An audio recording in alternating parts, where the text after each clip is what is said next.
It's the eve of Halloween. Welcome, everyone.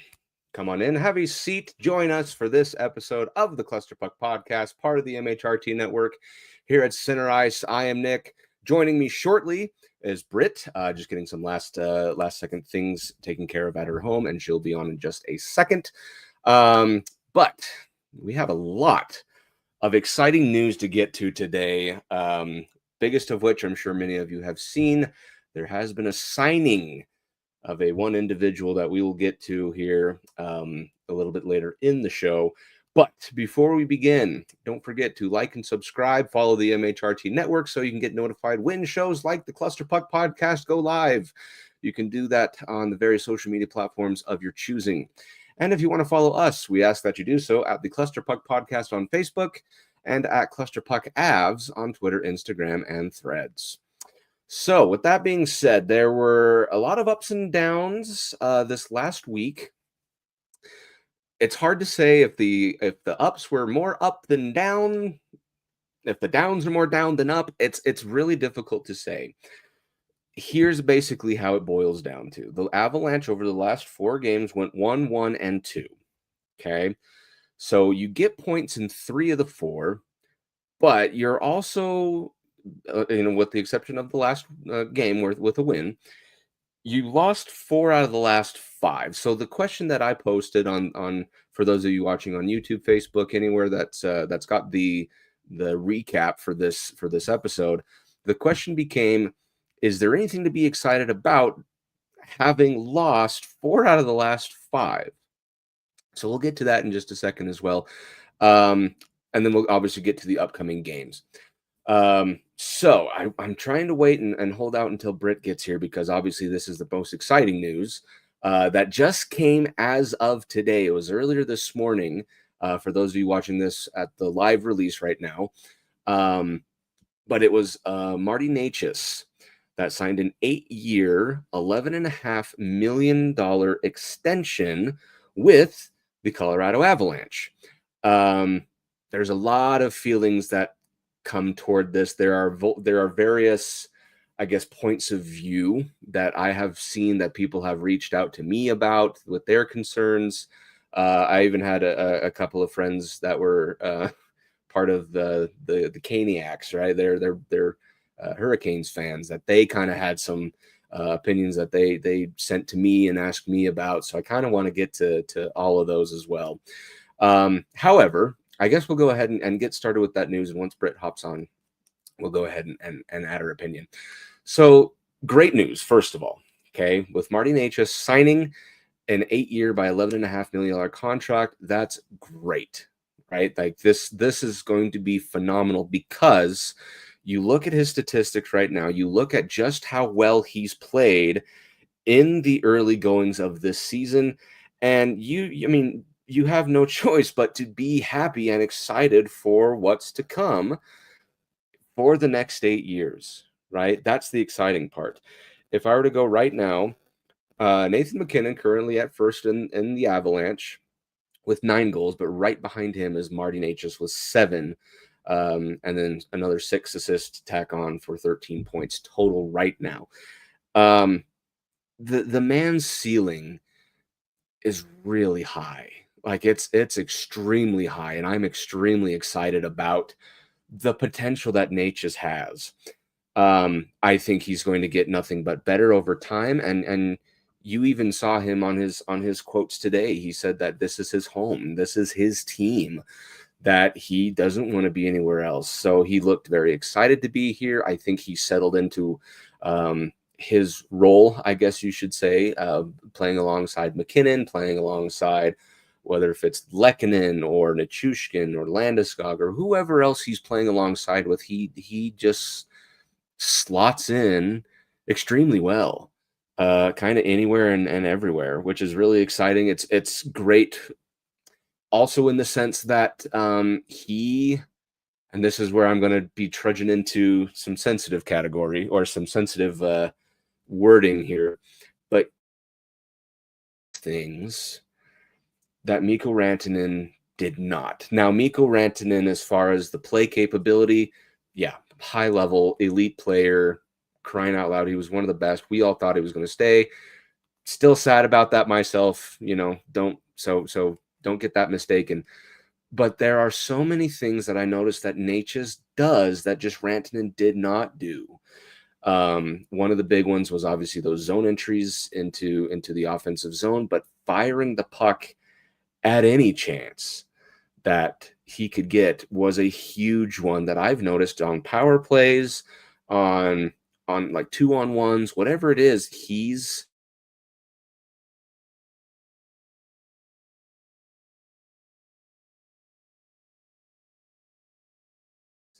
kind of someone who wouldn't do that.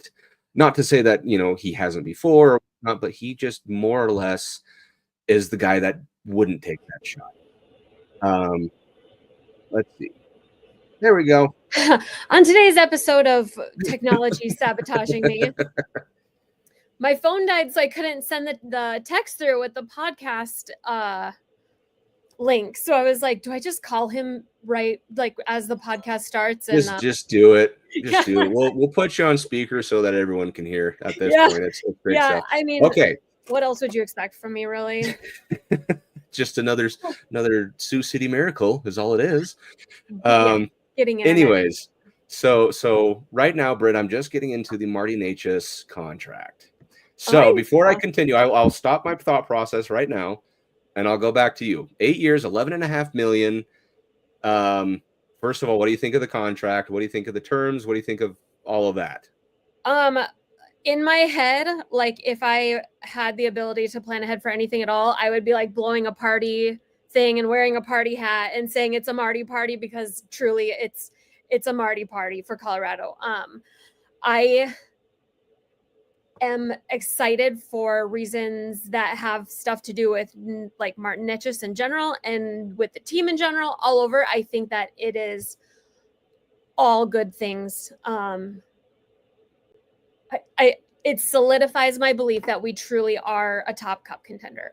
That was kind of the one concern. Even if he doesn't end up being the elite, if he falls off a cliff compared to what he is now, I still just think that this solidified is what this team needed. Get that out of the media was a big thing. I'm so sick and tired of hearing about it. And national media, that's pretty much all that they can talk about with the Avs is the Rantanen contract. Is it a failure? And will we not even be able to sign Necas? So I bet it's very nice for them to have that monkey off their back. Look at your Halloween little decorations on the outside. Yeah, this was something I saw about 15 seconds before like the PTA mom coming in the podcast. I know. I saw this and I was like, sure, we'll try to be themed about it, because Marty Halloween party. It's a Marty party, so might as well try to make it as festive as we could. But anyway, did you go over the contract itself already? I put down my thoughts. Do you want me to buzz through my stuff? You're more than welcome to. Obviously, the only thing that they know, obviously, that I said was 8 years, 11. Oh, you're breaking up on me. I'm not sure if you're breaking up or if I'm breaking up. So I will just start talking in case it is you and not me.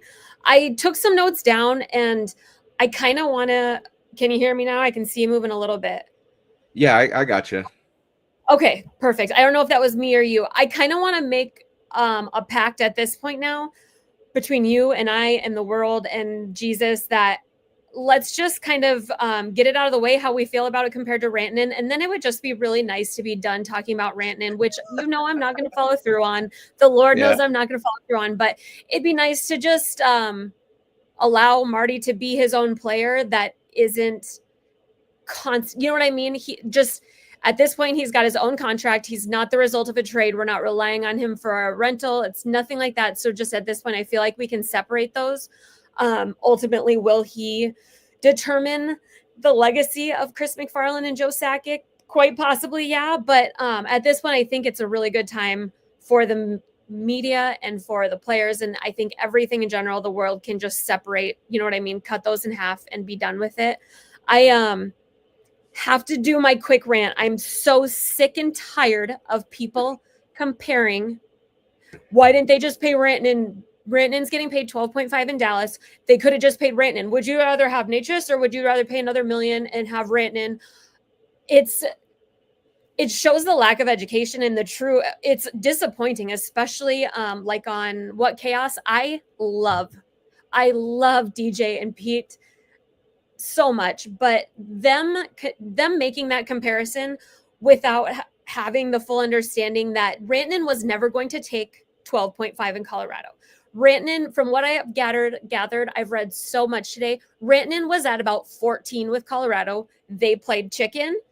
Colorado didn't mess around, and I think they maybe caught him a little bit off guard, but they had to act sooner than later, which is something I've said I appreciate. So Rantanen went to North Carolina. North Carolina was willing to pay him probably that 14 million. I mean, they have a lot of cap for a team that's successful. They were willing to pay him a lot, but the fit was so poor. He did not want to stay there. He gave them a couple teams he would go to, and Dallas was the team that could pay him a respectable amount and also wanted him. So when he went to Dallas, he settled a little bit. He was never going to take 12.5 in Colorado. He was going to get what he wanted in Carolina and didn't want to stay there. And in Dallas, he took 12.5 because it was the last of where he wanted to be that could offer him that much money.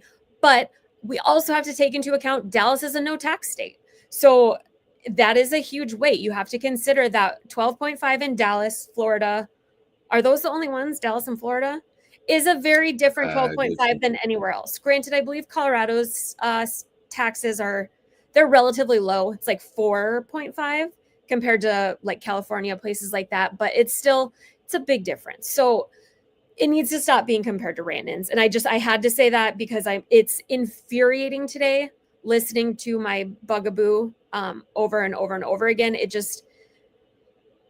astounds me how so little national media that I view as people who know the ins and outs of every single detail of every single big trade are speaking so flippantly and speaking so wrong. I mean, I don't even know how to say it else. They're just wrong. And so the situation as Avs fans, when we are assessing McFarland and Sakic and our front office and what they fumbled, didn't fumble, were willing or weren't willing to do, we need to look at it from the actual story, what happened. And if Nathan MacKinnon, he's making what, 12.5? It sounds like what they wanted to pay Rantanen was slightly under MacKinnon. That was their line. So 12.5, I believe, was about it. They would have paid him that. So it's just not as simple as everybody wants it to be. Shockingly enough, Joe Sakic's not an idiot and knows that most people would have preferred to keep Rantanen over Necas, but if we had kept Rantanen, we do have to stop and consider if we had paid him more, even if we had only gone up to 13, that would mean no Chris Drury, which how you liking Chris Drury this year? Because to me, it sure seems like the stabilizer and what has truly been the shining light of our season so far in the depth. Chris Drury is.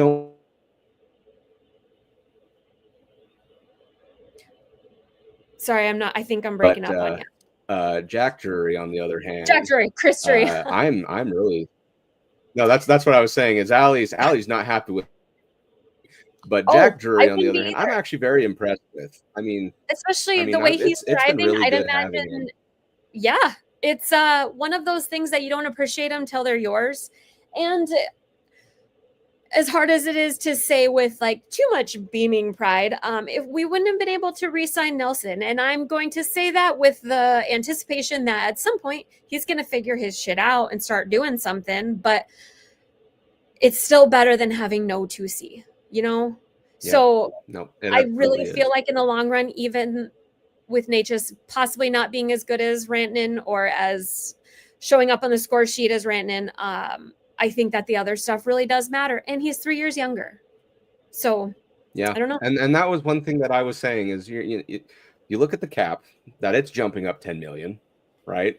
So really, you're not going to be playing much against your cap for now, right? The fact that he's making $1 million, let's say theoretically that you paid Rantanen the 12.5, right? So you're getting $1 million less. But the question is, look at the production that's going on right now right? I was just about to jump into that. Yeah. Is that I have So noticed that Marty Necas does things that Mikko Rantanen just wouldn't, right? As far as maybe like your zone entries, I think Necas does a better job. The fact that Necas just takes shots in general right. at And anything, like that's great passion. I stuff. mean, the speed and the passion. I don't know what. Sorry, I don't mean to interrupt you You're here, good. but I'll just to add to you. When Necas this summer, the story came out that Necas didn't like it in Colorado. He wasn't going to sign, blah, blah, blah. So we all kind of soured on him. We kind of looked at him like he was the mean girl. We weren't too sure about him, but he came out today and he took a direct shot at Carolina. He said that it was the first time on a team that he's felt that it was something along the lines of he could trust or they trusted him. He felt like he was at home and he felt important. And that was a very intentional statement. And, him making a point to call Colorado home to me when he played last year, which people act like his numbers were so bad and they just weren't. But you got to wonder how he's going to playing somewhere that he truly and genuinely considers home. And it sounds like his partner is also loves Denver, and maybe they're pulling it out of their ass. But if he's willing to act that well in broken English, then, I'll take it. But we know now that he's happy here. He wants to be here, and you got to think you're going to see a different player, right? Oh, absolutely. And that I think that's a big relieving factor about this signing is just how early in the season they got this done. I mean, very similar to just what happened here in Utah with Logan Cooley. Everyone breathed a sigh of relief because that nailed down a future for the team. Just it's the exact same with the Avalanche when you get Necas, and that's kind of the question that I've been getting is how big now do you see the window being for the Avalanche, the cup window? And I'm like, listen, if you have McKinnon, you're more than likely going to extend Makar. You have Necas, you have Landeskog, you have all these players, Nichushkin, etc. Yeah. Your window is just extending by years, plural, not just an additional year. Obviously, there might be some weird thing with an injury or whatever, but you're extending your cup time by years by doing this kind of stuff. And it takes the stress of re-signing Kale to a new level in that we have the money to sign him. From everything that I've heard and gathered, they are marking off $15 million right off the top, which who even knows if he's going to demand that? But what a stress relief to just know that we've got $15 million. We don't have a ton of contracts coming up that we have to sign. We've got Sammy G? I think him, and I think that's it because Taves got extended.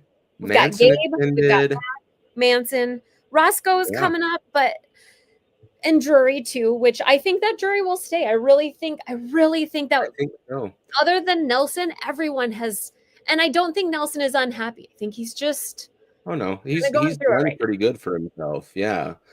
So with the Necas extension, I mean, really, it's just sights set on Kale, and you're good to go. I mean, it's just kind of good management 101.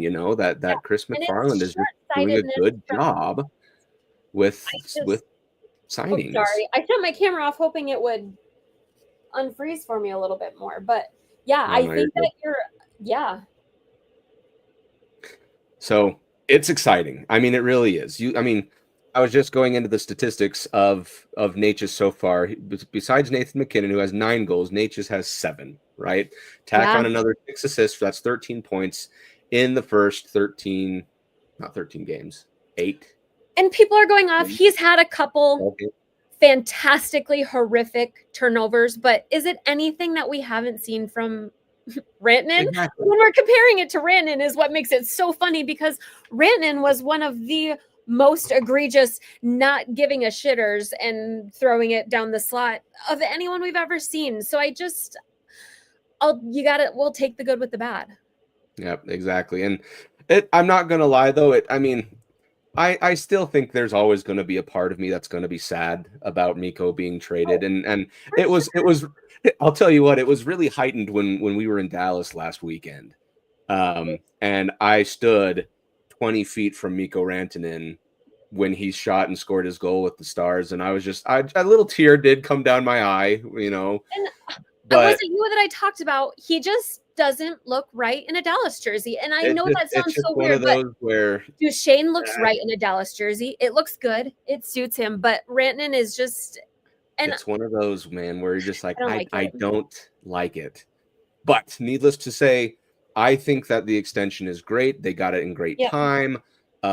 It's going to Even if look it really, doesn't really work out good for in a 8 couple of years, years. then Yep. I mean, I'm glad we had the same thought process. I'm pretty sure yeah, we said that at the same time.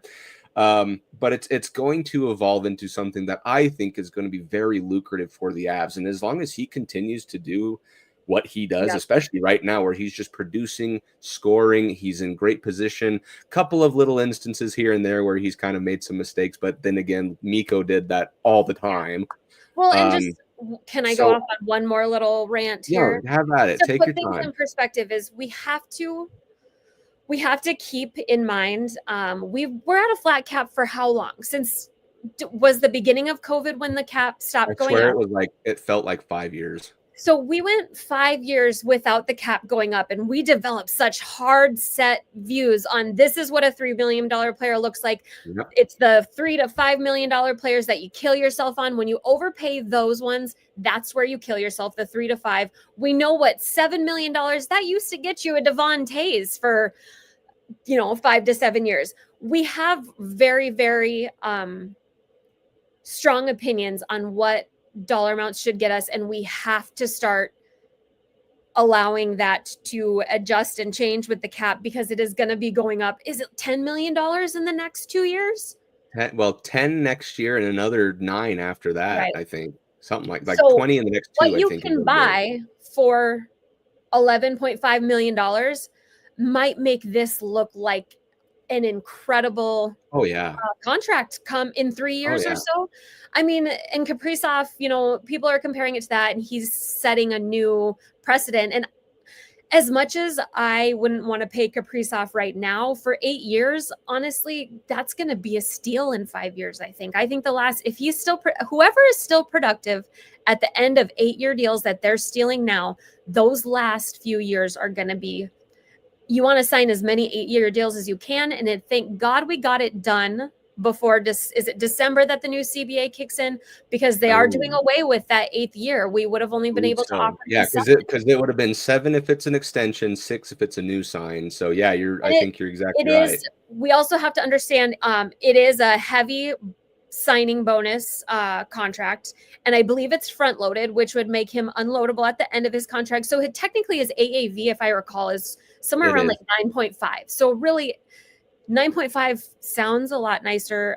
The whole signing bonus thing gets really It's a weird thing, complicated, but technically against the AAV, we're looking at 9.5. I think that I hope he knows the legacy that he's holding in his hands with his performance. And we're going to say it, I'll say it a million times because I think about it. I lay in bed and think about it, but what's he going to do in the playoffs? And I went through and compared his stats in the playoffs, not nearly as bad as people want to believe he is. He just hasn't been Nathan MacKinnon, but I would love to just fast forward and get just somebody give me a yes or no. Like, does he prove them wrong or does he not? Because if we know anything from watching Jordan Binnington play the last few years or through his few years is that playing with a chip on your shoulder, look at Nazem Kadri playing with a chip on your shoulder, which he's got a chip on his shoulder. He's been discussed and honestly mocked relentlessly his entire career, told that he wasn't worth what he wanted.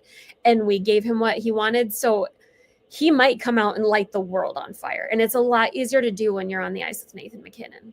It really is. And that's one thing that I was even saying is that it's really cool to see that Necas was so accepting of his position and his role here with Nathan MacKinnon by his side versus what was kind of happening in Carolina, where it just there was a lot of rumors of him not being happy with the position he played or his minutes on the power play or whatever it was. But here it just feels like he's just happy to be here and to it feels be like on it was so much more than organization. contract negotiations there. It feels like it was personal.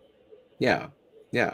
So again, I think this is going to end up looking really, really nice in a couple of years. As long as he's continues to do what he's doing right now, this is going to look You don't need really, him really to good. be everything for us. We have Nathan MacKinnon, you know? We're paying him a lot of money to be a hella good wingman. And I feel like that's something he's perfectly capable of doing. Yeah, absolutely. Okay. So with that out of the way, I've been like just dying. Oh, it's okay. I as soon as that news dropped, I was like, I cannot wait to talk about this. This is going to be great. But there are some games that happened, and there are some games to come, as well as our hockey hits of the week. I forgot to text you this, Britt, so you're going to have to figure out this on the fly. Hockey hits of the week toward the end of the show. But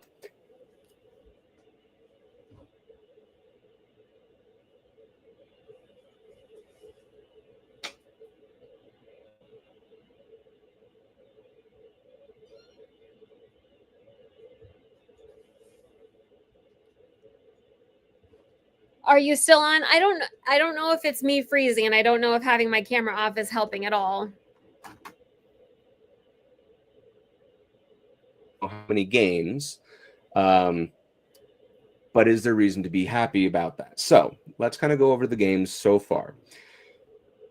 The game against the Hurricanes.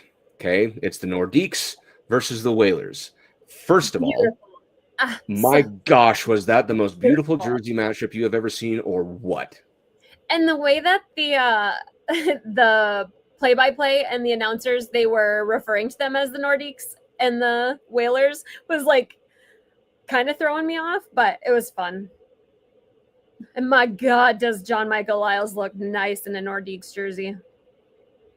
Here's something. They had Michel Goulet. Yes, they did.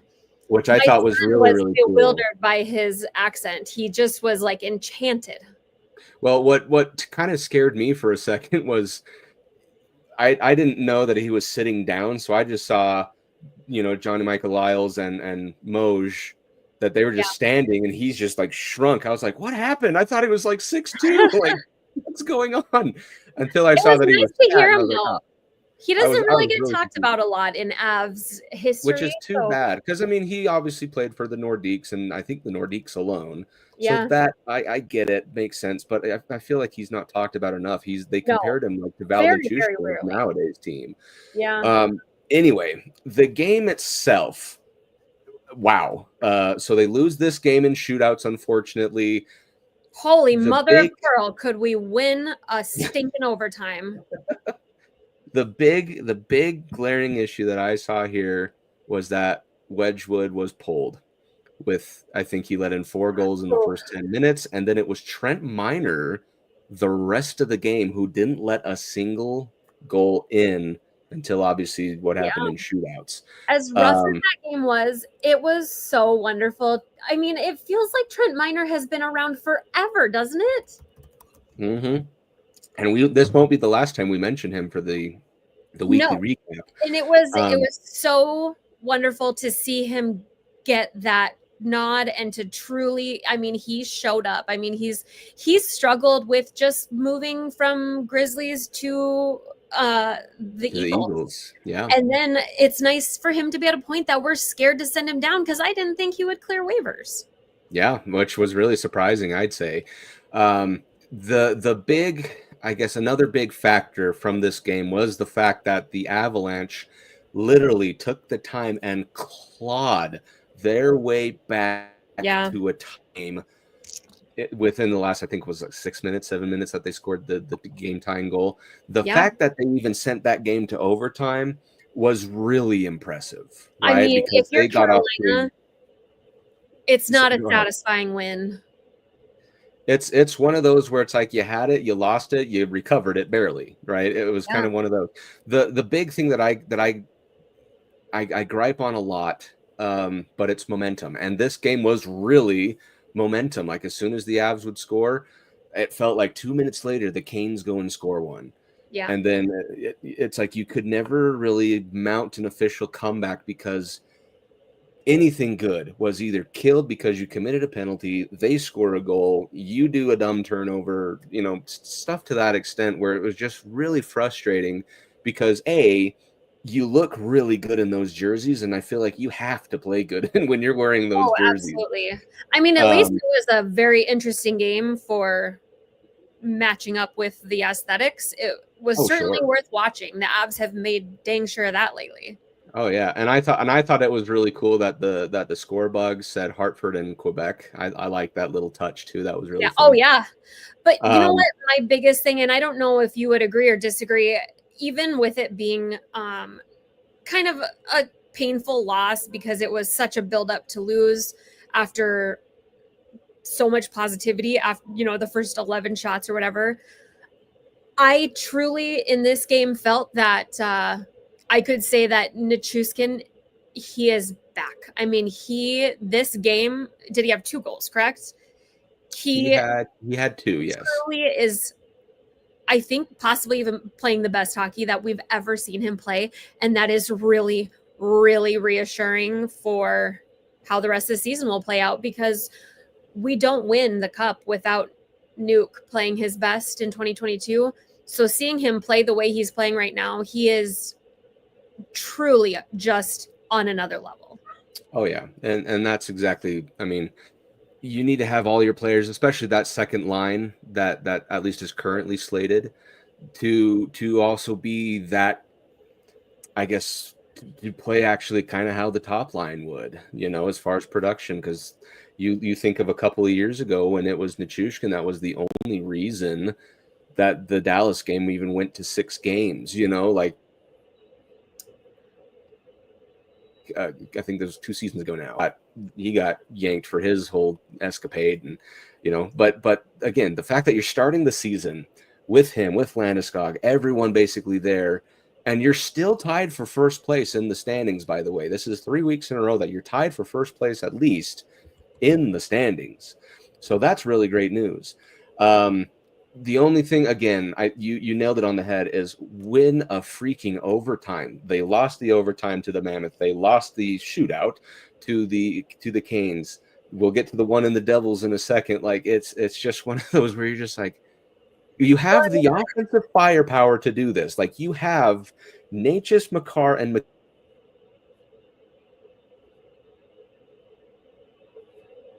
McKinnon out there. You should be winning overtime games in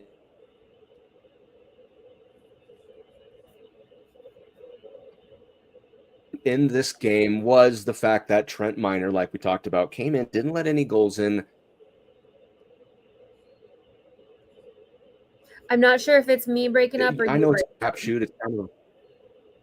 Oh, I'm right here. If okay, you don't have me. Well, and I just as I feel like we're kind of past it. Hopefully, let's pray to God we're past it. But as much as this game felt like the positive to take away was Nichushkin, it seemed like the negative to take away was this was the absolute peak of the failing power play. How many power plays did we have? I'm trying to see if I can pull up what the actual numbers were. I got the number right here. Give me just a second. The amount of opportunities we were given to score and the number of times, and how many did we score on those power plays? One. Statistically, going into the Dallas game, our power play was at something like 4%. I mean, it is worse. It was terrible. The power play has been worse than Chicago, Sharks, Utah, all at the bottom of the barrel, base of their rebuild. Our power play has been worse than those have ever been. I mean, it's bad. But fortunately, we've been apart long enough that hopefully we've seen that change. Yeah, I think so. So to kind of finish this game off, Trent Miner obviously can't get it done in shootouts, but again, that becomes a question of its skill versus the goalie's skill, right? Right, and that's what Freddie Anderson versus Trent Miner. I mean, you kind of saw. I don't want to say you saw the writing on the wall. I was really impressed with how he handled every shot during the regular game. But like Connor McGee says, it's the skills competition. Exactly, and especially when it's like Seth Jarvis, who really knows how to deke really well. It's like you can't, fault. Yeah, it was a good goal. It was a good goal. So either way, you skate away with a point, which is really great considering you shouldn't have, especially during this game. So you kind of just give a good thumbs up, say thanks Whalers, we'll see you next time, and you move on. But you didn't move on, Brit. Instead, you moved off, losing to the Boston Bruins 3-2, really 3-1 because there was a really late goal that didn't make much of a difference in my opinion. It is exactly what we said would happen. That's exactly what we said last week on the episode. And the Bruins are actually even worse than the last time they did it to us. Isn't it great? An embarrassing loss if there were. It just seems like we cannot skate into TD Garden and perform our best, and we haven't for the last like 4 or 5 seasons. Yeah, because it's definitely a theme. Who knows why? But you lose this game 3-2. I feel, and this game, in my opinion, it was never even the Avalanche's to have to begin with. You started slow, you played sloppy. The goaltending was okay. I'm sick of saying we got goalied because Swayman was good, but yeah, he's an NHL goalie. Like, what do you expect? Exactly. So again, not to say that your goaltending is the whole reason you were let down, because obviously, 19 shots, but you let 3 in. It makes it look really, really hard when you're blocking the shots, but they take quality shots over quantity, right? Because the Avs had 33 in this game, I think is what it was. Yeah. Again, just one of those where it's like it was never yours to begin with. And it was our first regulation loss. It was our first regulation loss. I know it feels like the end of the freaking world. Because technically we had lost 4 games, right? But none of them, we had gotten points. We got points from all. Yeah. So first regulation loss, obviously sky's falling, scrap it, trade everyone. We're never going to win again. Yep. the whole 9 yards. But this game, it was just kind of it just left a bad taste in the mouth the entire way through. It was just really, it was slow. It was boring. Like Boston lulled you to sleep. Like it was just. We're just so predictable to lose the gimmies. Yep. And that's exactly what I said last week was this game, because I don't know Boston. That's the scary part is they will either be really good or they will either be really bad. And you just happen to, you got them on a really good night where, at least as far as efficiency is concerned, they were being efficient with the puck. And that's kind of what ultimately killed you and just kind of spit that meat out of the mouth and maybe it should win their fans. Maybe it's the arena. Maybe it is. I've been to TD Garden though. It's really steep on the upper bowl. Is it? I don't know if I told you this story. I hear that the Penguins arena is also very steep in the upper bowl. Like, oops, I fell off. It's weird. Well, yeah, that's very true. But when we were there, we watched a guy just down the stairs. I think, did we tell you the story? Yes, we were just talking about this the other day, and then somebody fell off the balcony at the Penguins game the other day. And apparently, didn't it just happen at the Steelers too? The Steelers, the Pirates, and now the Penguins. So it's like when you're in Pittsburgh, you got to be careful. Yeah. No, the Bruins, I've never been. That's a bucket list ring for me, though, for sure. It's the same with us too. And in fact, Allie said she wants to try and get there before Crosby retires as a Penguin. I mean, gets traded to the Avalanche, and why don't you just wait till it's a much shorter commute? I'm totally on your team, Britt, for that belief. Anyways, unfortunately, they just might make it not necessary, or maybe Brock Nelson will stay bland enough that it does become necessary. Maybe. So again, the Boston game. Sorry, I was getting off on a tangent there. No. Not great. Just one of those kind of dud games where you're just like, okay, time to move on. And you sort of did. So this was the first of the 2 games against the Devils. It started out rough. Best in the NHL right now, Devils. Currently tied with the Avs and who else? Avs, Mammoth. Devils. It's so weird. I know, right? Would it be the Canes? I think it's Hurricanes, isn't it? No, it's the Penguins and the Canadians. Those are the other 2 teams. WT actual F. Yeah, let that sink in. Anyways, this game, it was tough in the first period-ish because they scored 2 really quick back-to-back ones about halfway through. You do get one back relatively later and then get a late one. So it's tied 2-2. Jack Hughes is a god. He's back. Yeah, tough to say. However, the big thing in this one during this whole game, this was Trent Miner's game from start to finish. Yeah. Right? To put him in that situation in New Jersey, and he goes and holds Yeah, he them should have to. played not that game. I'm The decision I don't making know. was curious there. It was, but stopping 21 of 24 is okay.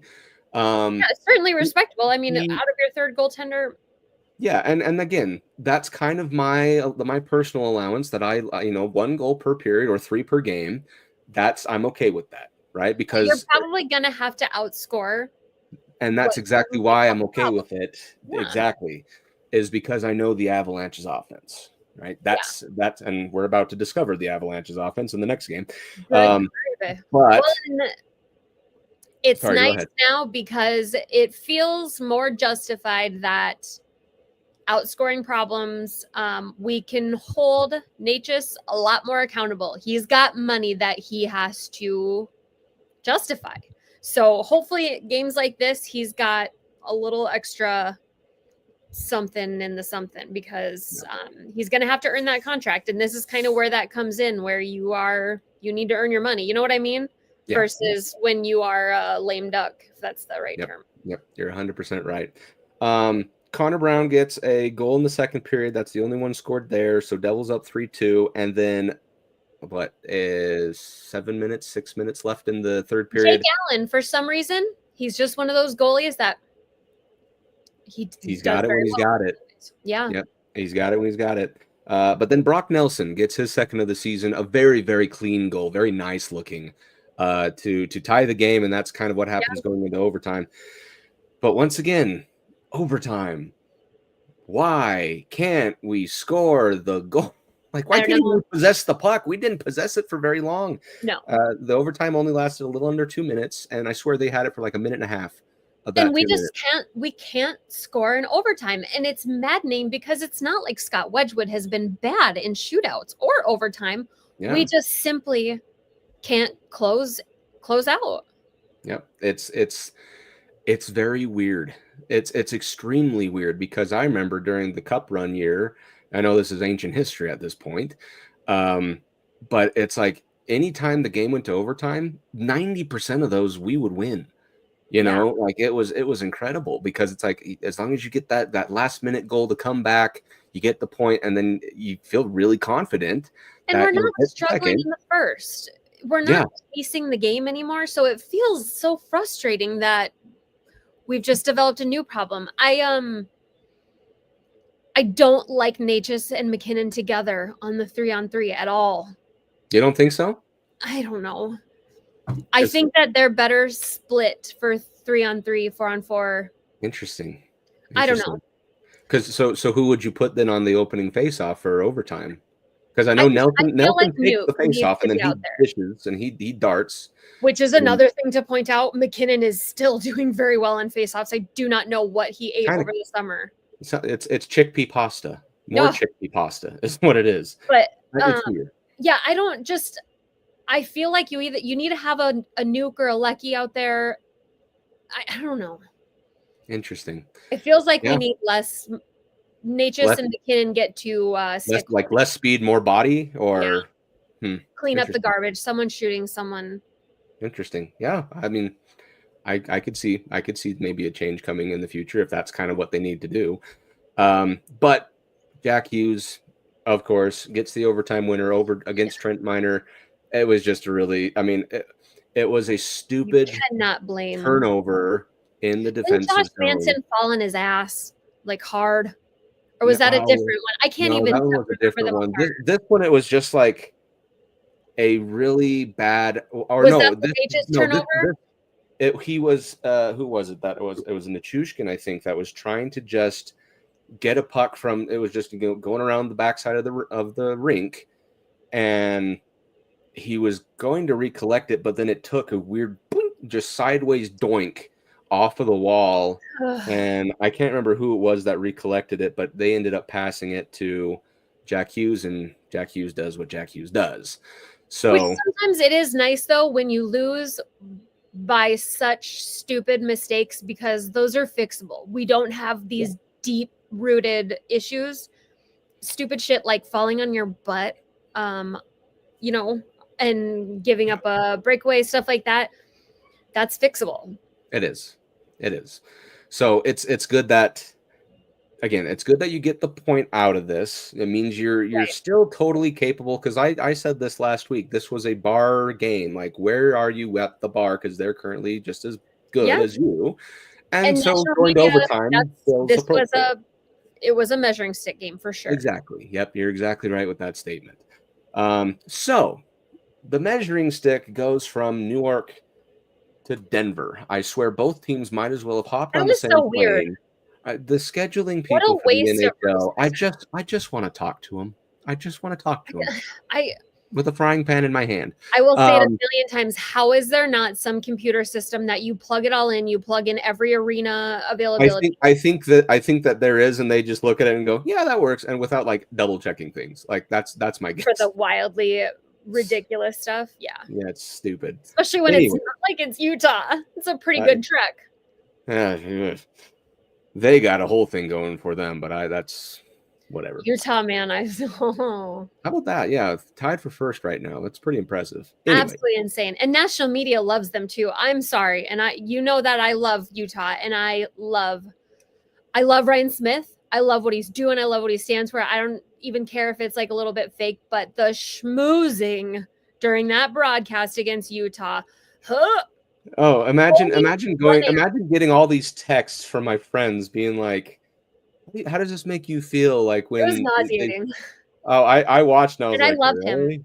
Yeah. But yes, we get it. He's wearing a hoodie and like he wears sneakers and bangs on the glass. Like, yes, but also he's not like the other girls. Kissing his butt.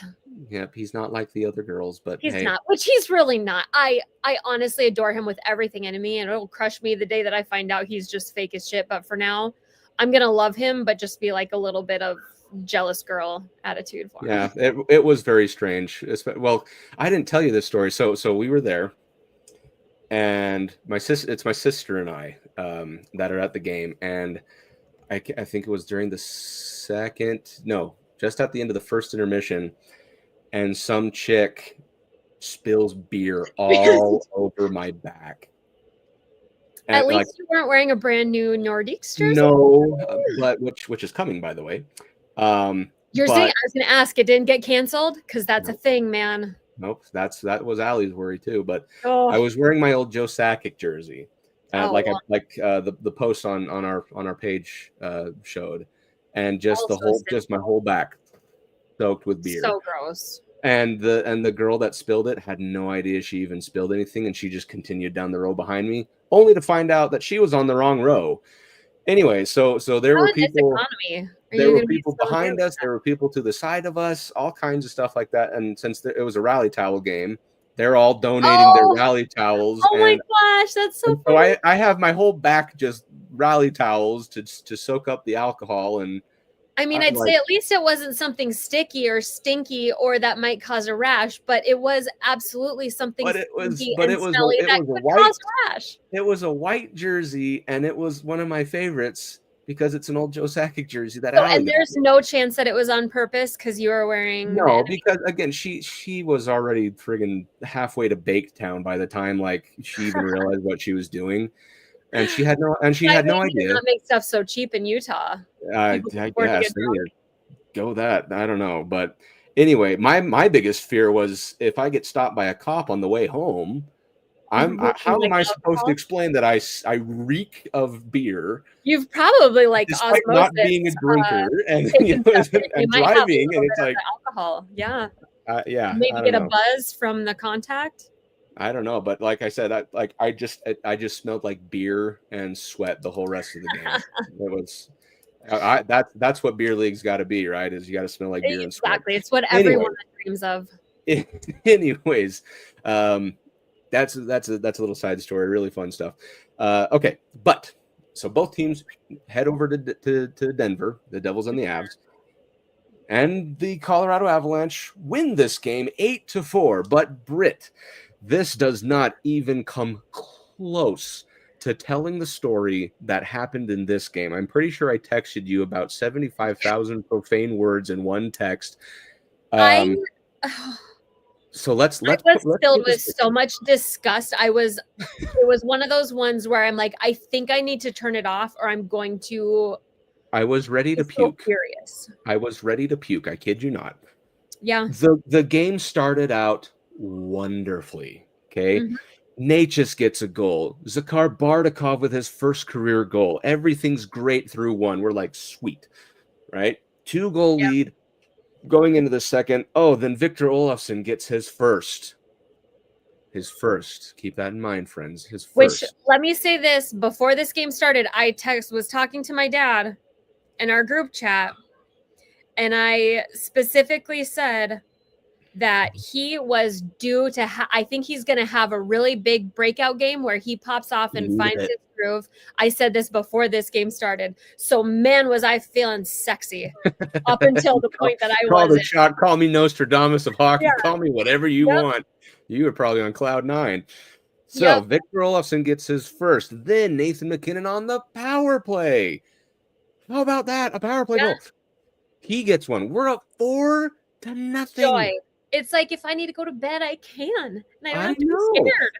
Oh, but it gets better, Britt. It gets better. Parker Kelly gets a goal. You're up 5-0 against the Devils, who are a top team in the league. And at this point in time, I was like, that's in with like 3 minutes into the second, 5-0. And it's like, even if that's they just halfway through the game. Yeah. Yep, that is halfway through the game.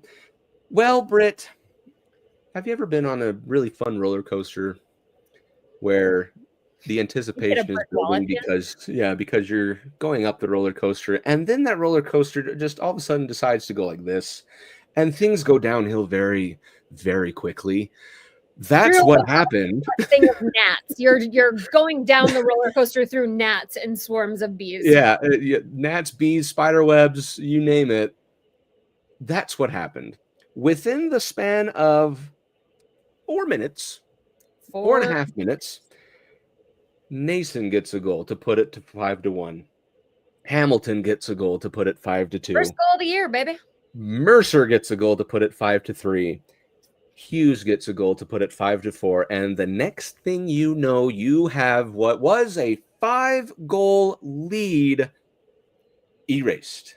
Granted, we can say we never trailed, but that does not change the. I will tell you this much.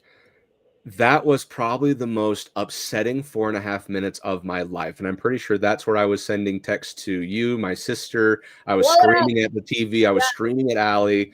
I was like, not happy. Those are the kind of games that make you like question life. It really was. Because I'm like, we're walking around here with my pocket full of mojo. Like, please don't make me question everything I ever thought about this right now. I tell you that much. I was like pocket full of mud and disappointment is what it was. Yep. It was okay. It's one of those where you're like, we're going to be the laughing stock of the entire NHL for the rest of the season. And if you were doing it against Marty, who just came back from the IR. Anyways, I'm like, we're going to be the laughing stock. We're going to lose this game. I was just like, all the good feelings were gone. Be the game of the year to go to reference to and make fun of. Mm-hmm. I mean, it would have been one of those. However, the nerves were later calmed. I think just about a minute later, Nathan MacKinnon gets his second on the power play. By the way, right? Yes. Which was to go great. Closer to my internet. I'm gonna shut my. Oh no, you're good. You're good. Which so on the power that play, was the other big part of those 4 goals is our power play was buzzing. It looked a lot better. Yeah. I think it was despite going, let's see. Yeah, so you went 4 for 6 on the power play. That's what it was, right? Which is fantastic. Okay. Right. We slayed the demon. We're kicking the number 1 team's ass right now. Yes. Really great stuff. Now, you get that goal, so you're up 6-4, and I'm like, okay, there's some kind of breathing room. And then the third period takes over, as does Victor Olofsson himself, scoring goals 2 and 3 to get his hat trick, which again, Britt, I think you nailed the head. You hit the nail on the head in that if there was someone that was due for an extremely good game, it was supposed to be Victor Olofsson, because that man has played pretty well and not been rewarded for these first 13 games, 11 games, whatever it is. So he was due, and for him to get that hat trick, I think was just a massive weight off of his shoulders. So deserved. He hasn't been playing poorly. I really have not been terribly impressed with Nelson this year, and he hasn't been rewarded for it. But I just think that this one was deserved. He has been playing in a way that deserves it, and it just was a breakthrough that really was needed. And that's a momentum builder. It is. And that's what I'm excited for the next game, which we'll get into the next string of games here in just a second.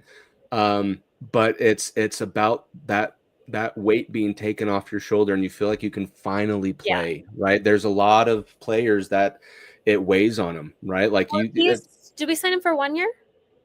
I believe just this year, yeah. So yeah, I mean, he's playing for a contract every game. It's and he's probably, I would imagine he's not someone that'll stay. So there's more than just, how he does this year on the line for him. Yep, exactly. So great. I mean, it was a great recovery from what could have been a potentially embarrassing loss. Right. You don't want to have to come back from that, but it sure was nice to see them do it. And oh my God, did they get their money's worth at that game in goals? Oh yeah, 8 goals. I think that was, and that was the frozen frenzy that was going on, and you scored the most goals in that time, right? I think most goals Chicago got second most with 7. Yeah. So it was really fun. You can thank us for that record. What's that? You can thank us for getting to that record and beating it. Exactly right. 8 through it, and 8 of those goals belong to the Avalanche. So you're welcome. And you're back in the win column, right? So back to the question before I go on to the upcoming games. You've lost 4 out of the last 5, Britt. And these last 4 games themselves, you went 1-1 and 2, right? Yeah. It looks terrible, but you got points 4 out of the last 5 games. Well, and how did Dallas come above us in the standings? Was it last year or 2 years ago? It was last season because of all these. Why was overtime losses? It was because they were able to take these games to overtime. The extra point, it matters. So even losing 4 games, if you lose 4 games in overtime, that's going 500. I mean, yep, you're exactly right. So it's not ideal. Obviously, the Avalanche have the manpower and the firepower to win these overtime games to get those extra points.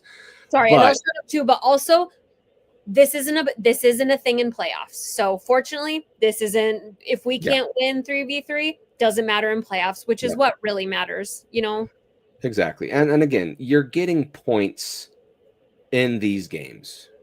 And right? You're at least getting resilience and team bonding, it's yes. We've seen them evolve throughout the billions of overtime minutes that we've played. So, and it's good practice for the goalies, but ultimately shootouts and overtimes are not something that we need to worry about. If we're getting those overtime lost points, it does mean a lot more than it's better than getting no points. Right. They add up, right? So right now you have an extra 4 points effectively when you could have had 4 less points and been tied with Chicago. Because Chicago. Thinking about it, and I don't know about you, I know that there's the mentality, just get to the playoffs and then we'll take it from there. But I really do care about where we finish in the standings. I want to be above Dallas. I just think that it's shameless, and you know what I mean? I just don't think it's shameful to make it a point to finish above Dallas and try the easiest path to the Stanley Cup. And that's exactly what the Avs did with the year they won. They took the easiest path. St. Louis. And guess what? That's how you play the game. Right? And last year, I mean, I truly think that if this team fully healthy, or at least where we started at the beginning of playoffs against the Panthers, or against the Oilers, but the brutal lineup in the West, which isn't nearly as brutal as it once was, but it's a whole new kind of, treacherous. It is. But well, here's It's here's not the as easy as the East. So the East teams are going to ultimately meet us with less stress and most closing likely. out stuff faster. Well, especially being in the Central Division, where right now, I kid you not, It's insane. Watch this. Watch this. It is a three-way tie for first place in the Central Division right now between Colorado, Utah, and Winnipeg. Okay. Why is Winnipeg? Why do they exist? I refuse to acknowledge Because that Manitoba's out there. I don't know. but Because Connor Hellebuck has to be I was really gonna good. say Hellebuck, it's he's only relevant at certain times of the year. So yeah. Okay, but watch this. Treacherous. Well, watch this. It gets worse. Current wild card spots belong to two Central teams. Care to harbor any guesses? Or do you want me to just tell you? Dallas. Dallas is the first. This one's going to really surprise you. I can't even think of who is in the Western Central Division. Or Central Division. Who else is in the Central Division? The second wild card spot currently is occupied by the Chicago Blackhawks. Holy bananas! Go Connor Bedard. He's just got his first Hattie, didn't he? I'm so glad. So yeah, the Central Division is absolutely ridiculous. Right? It's a Utah team that's playing outrageous. It's a Chicago team that's playing surprising. And it just makes your division so much more difficult. And luckily, these upcoming games that I'm going to talk about, none of them are divisional games, thank goodness. Okay.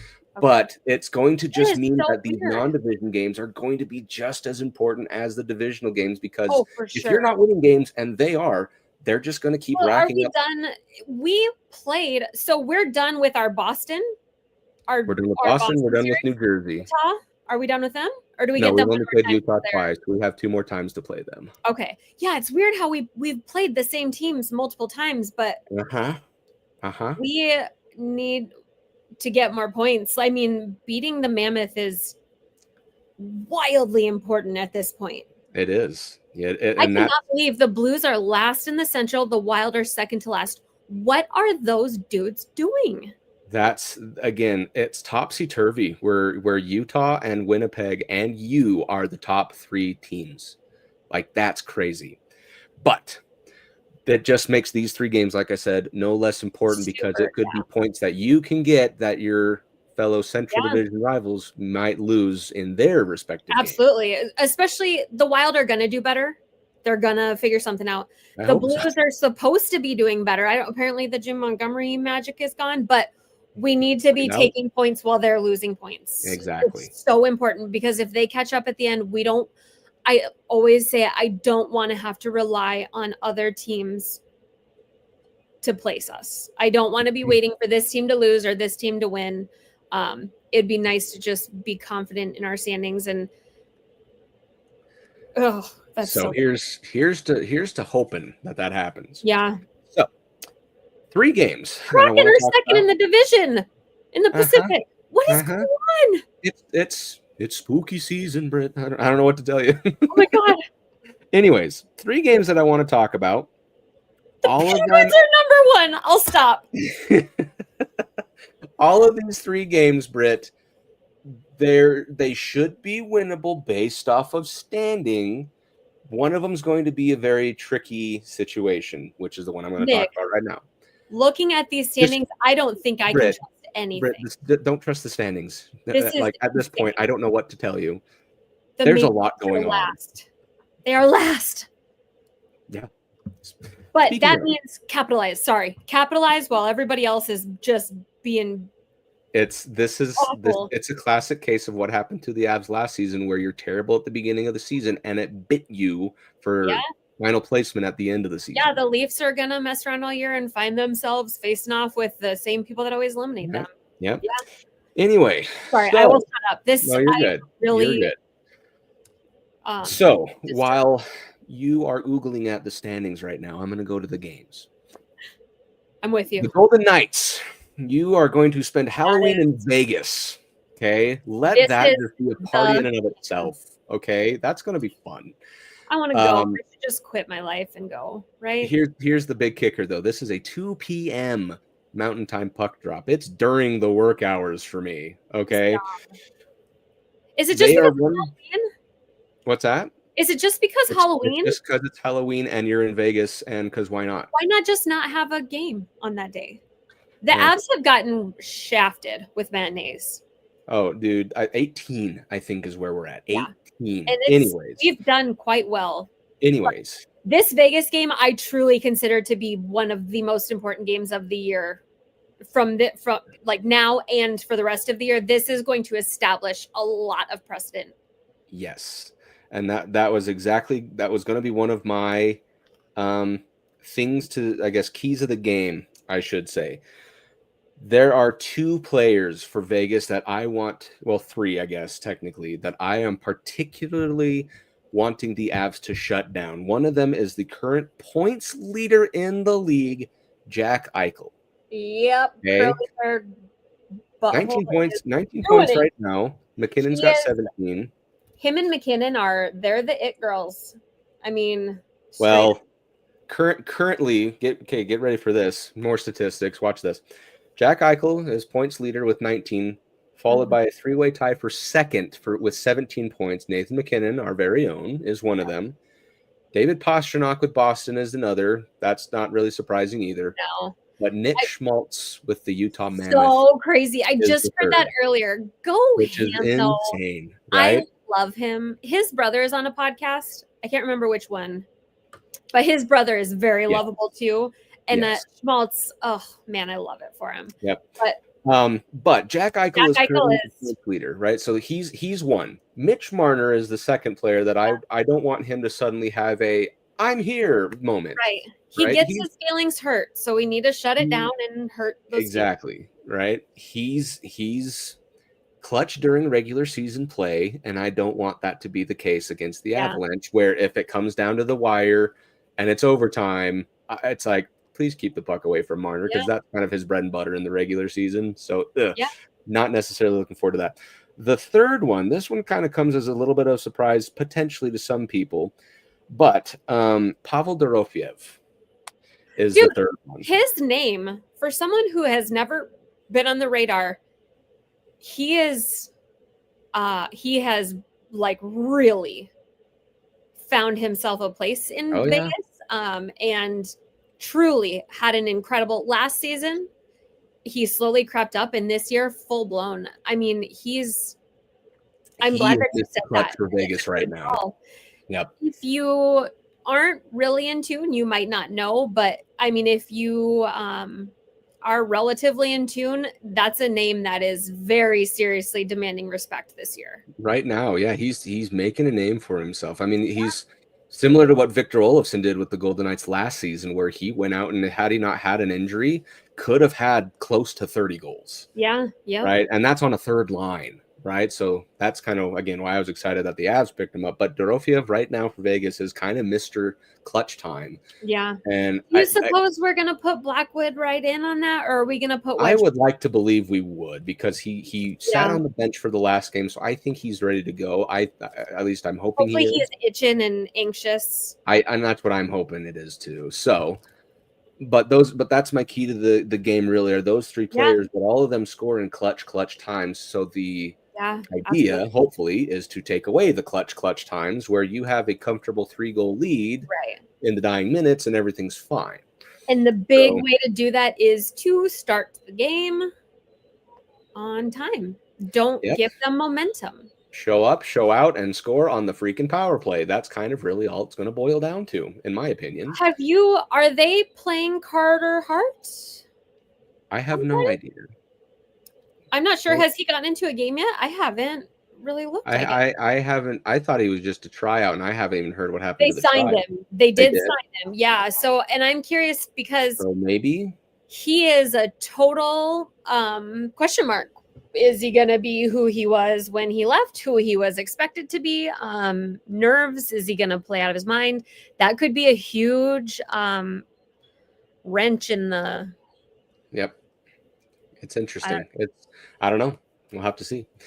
Anyway, that's the first one of a back-to-back, by the way. You have a game on Saturday as well, November 1st. Also a 2 p.m. Mountain Time puck drop. This one against the San Jose Sharks in the SAP Center there in San Jose. I tell you what, Britt, I've said this 1,000 times, but this San Jose Sharks team is going to have a very my God. They Did are you going to watch have the a video very of the boys future. being interviewed by Judy? I did. Oh my about a million God. times. Oh my gosh. So I got cute. secondhand embarrassment watching that.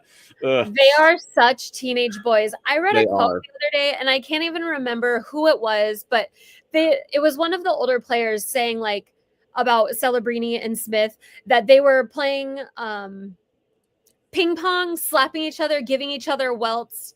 Just and he's like, and that's when I realized that these are actual teenagers. Like, they're just children. Their older teammates are even astounded by just how young and just doofy. I mean, it's the place to be, man. Hockey is so much better when you're fun. Like, I just love them. Nope. And now again, this game on paper, it should be an easy win, right? But we don't do that. We're not allowed to do that, right? Nope. But so on paper, it should be, you get in, you play your game, you win, you get out, right? Yeah. But this, again, I think about what happened last season, and I think even the season before that, where it's like you should have blown them out 7-2, and it ended up going to either overtime or really down to the wire where you scored in the last minute and a half. Like, it was just one of those. So that's my worry, is that this game is going to be exactly that. Like, I mean, I'm looking at scores right now. The San Jose Sharks are currently beating the Devils 3-1. That's insane. But especially if we do beat the Knights, I could see it exhausting ourselves emotionally and then coming in weak to the Sharks game, if that makes sense, kind of coming in emotionally spent. Yep. And that's my key to the game, though, Britt, is to not play down to the level. Now, obviously, San Jose still bottom feeder, but they're very much going to be on the rise, especially with drafting Michael Misa, with Askarov kind of coming into his own, Nedeljkovic helping him in the back end number tender. I almost situation. Sorry. Oh no, you're good. I kind of think that the Avs, as such a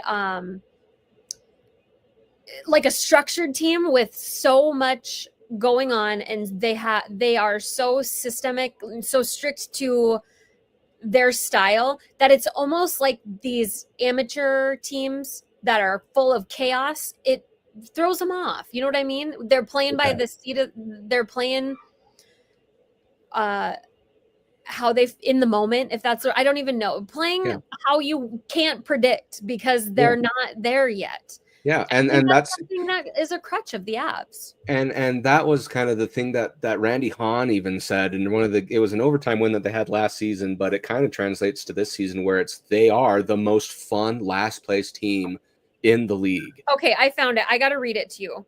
So it was a quote from, I can't remember who it was, but it says, they're playing ping pong with their shirts off, whacking each other with balls, having welts all over them. That was kind of my first moment where I'm like, oh my God, these kids are 18 and 19 years old. And they play hockey the exact, it translates directly to the ice. Yep. They're out there just having fun. And like, that's the thing, is like, they have nothing else to lose. Being loose, so they're taking nothing to lose. They're not earning liberties. They're being proactive with being creative, all these types of things, and they're finding out what works for them, which I think is actually a very smart thing to do, because it evolutionizes the game, the team, and the way that you can create opportunities out on the ice. And take a look when you compare what morale does, when you compare the trajectory of the Blackhawks to the Sharks. I mean, essentially, in nearly identical situations in their rebuild, the Sharks are only now performing. And do you know what I attribute a lot of that to? Frank Nazar being there and being some childish, not even childish, but just youthful joy for Connor Bedard, or thinking, even just trails of thought or styles of play, and only now we saw Connor Bedard very seriously struggle last year, have his name dragged through the mud, that maybe he's not, he's a fluke, blah, blah, blah. Yep. And I think that the Sharks are proof that morale is It's arguably as important as exactly. It's that team chemistry. Like, I cannot tell you how much fun it is to watch Will Smith and Macklin Celebrini, William Eklund, all the young kids. Obviously, they're surrounded by veterans like your Klingbergs, your Orlovs, your Reeves, and they have perfectly like surrounded them. Even like Cody Ceci, guys like, I mean, Pavelski was such a brilliant. Oh, he was, right? I don't care what they paid him. But that's just it, Britt, is they're going to kind of grow up together, grow into this team together. Yeah. And I kid you not, 2 seasons, 3 seasons, they're going to be a team that is they're going to be a team, right? They're just going to imagine if they had kept Mackenzie Blackwood. Oh yeah. Imagine. And that's a thing that I wondered too. Do you suppose that they'll play Mackenzie Blackwood 2 games in a row, or you think they'll? I mean, do we care about the Sharks enough? I think this one's going to be, well, maybe it's Wedgwood against Vegas, Blackwood to kind of get his legs underneath him for San Jose. It would be easier to guess if Wedgwood hadn't had, but maybe they want to give Wedgwood a redemption game in Vegas. I don't know. It'll be very interesting to see. That'll be interesting. Yeah. But my key to the game for San Jose is not to play down to the level, right? Now, obviously, these kids for San Jose are extremely talented. That's not what I'm saying. But they, they don't have the pace. They don't have that experience that the Avalanche do. But the Avs have this weird knack of playing down to teams that are advantageous. Yep. And other teams take advantage of that. So you have to pay attention to things like that, especially during the San Jose game. Okay. The last one I want to talk about, this is going to be nationally televised on Tuesday, November 4th, against a struggling Tampa Bay Lightning team at home, Ball Arena, 7:30 p.m. Mountain Time puck drop. Brit, I don't know what to say. They're tough, man. National media, it is. They all bet against Tampa the second year that they won the cup, and they all got embarrassed and have all made a pact since then that they simply always will believe that Tampa is the better team because they were embarrassed once by Tampa.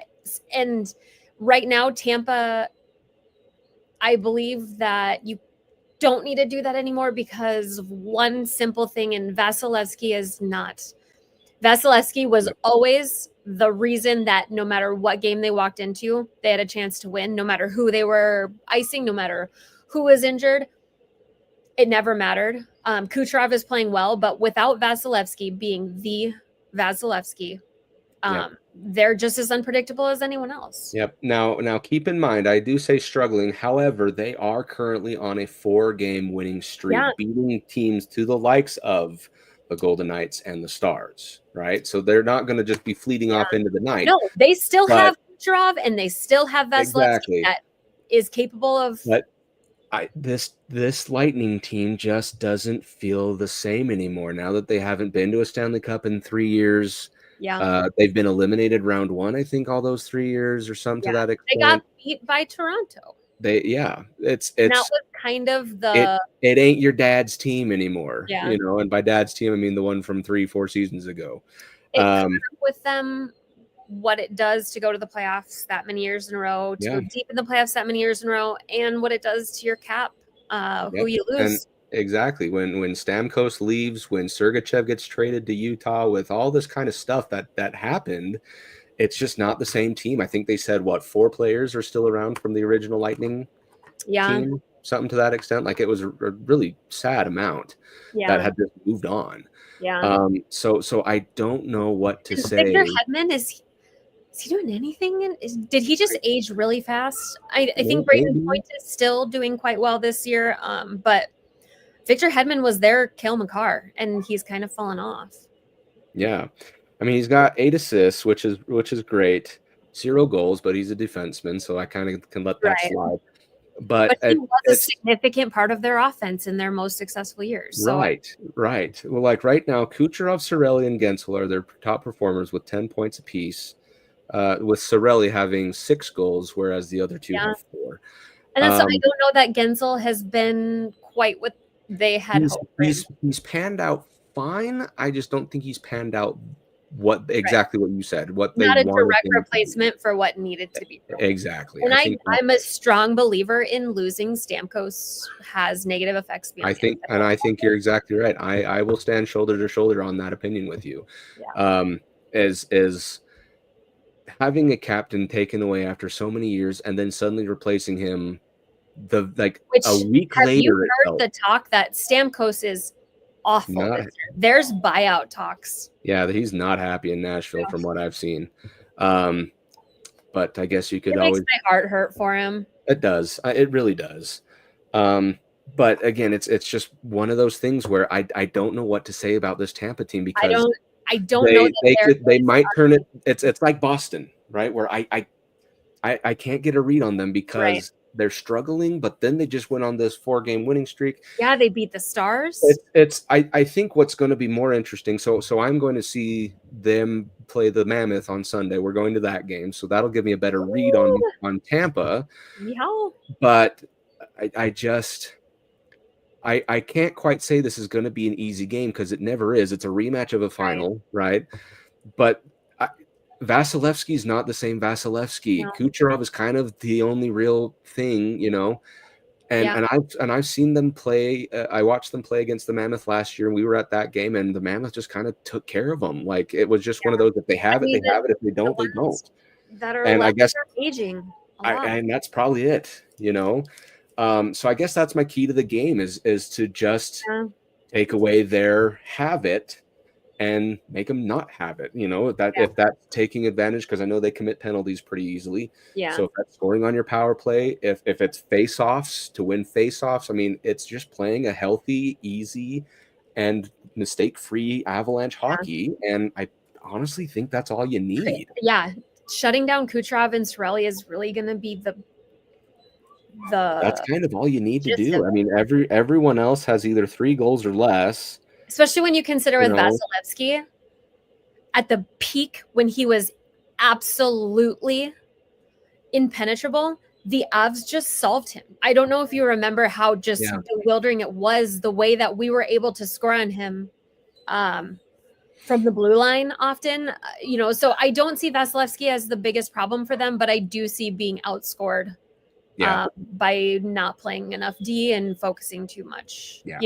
I think you're exactly right. So it's going to be interesting these next 3 games. Again, all of them should be winnable in theory. I mean, if you can go out and destroy New Jersey 8-4, I think 2 out of 3 is expected. I bet you one of them goes to overtime though. And if I were to wager a guess, it's Vegas. That's my guess. I know. You know what would be just a wonderful way to close out this overtime saga would be to win it in overtime in Vegas. No kidding. That would be amazing. Yeah, I would care a lot less about the other ones. Oh yeah, it could be. Okay, Brit, this has been a very long episode. I apologize for going over, but this has been wonderful. It's time to get to our hockey hits of the week.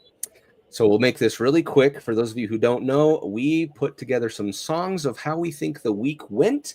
This was an idea that we're kind of stealing from the Locked On podcast. The Locked On Avalanche did this before Kyle went in a different direction. I don't know if they still do it. I don't believe they do.